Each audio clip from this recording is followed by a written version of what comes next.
Good morning ma'am. उधर हो भाई, ये मेरी सीट है, मैं यहाँ बैठता हूँ। New admission? अबे फेल हो गया था यार, उधर हो। मैं क्यों नई बुक्स लूंगा यार, पिछले साल वाला ही तो सिलेबस है। वारिस जाओ स्टाफ रूम से डस्टर लेके आओ। ये मैम इतना रूडली क्यों बोलती है? फेलियर हूँ ना शिवम तुम आगे आकर बैठो, जैसे इसके हालात ही अगले साल भी यही मिलेगा। मैम, मैं अपनी मर्जी से फेल नहीं हुआ था। तो फिर आपकी कोई दुश्मनी रही होगी मुझसे। अबे ये डायग्राम वायग्राम मत बना, कुछ नहीं आता पेपरों में। बता भी कौन रहा है? सीनियर हूँ मैं।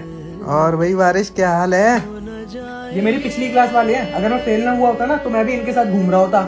इस साल अगर मैं पास नहीं हुआ ना तो माँ कसम मैं पढ़ाई छोड़ के अपने पापा के साथ काम में लग जाऊंगा। भाई मैं पढ़ने की तो पूरी कोशिश करता हूँ, लेकिन पेपर सामने आता है मुझे कुछ याद ही नहीं रहता है। मैंने अपने आगे वाले से बोला था, भाई एक क्वेश्चन का आंसर बता दे। अगर वो बता देता ना तो मैं फेल नहीं होता। अगर मैं फेल नहीं हुआ होता ना तो 17 साल में मेरी 12th हो जाती, अब 18 में होगी। मैम मेरा आई कार्ड क्यों बनवा रहे हो? मैं तो इसी क्लास में हूँ। तुम इसी क्लास में हो, पर साल तो बदल गया है। कल 50 रुपए ले आना। लोग तो कुछ भी शैतानी नहीं करते हो। हम 4-5 लड़के थे, बैंड बजा के रखते थे क्लास की। सब पास हो गए, मैं रह गया।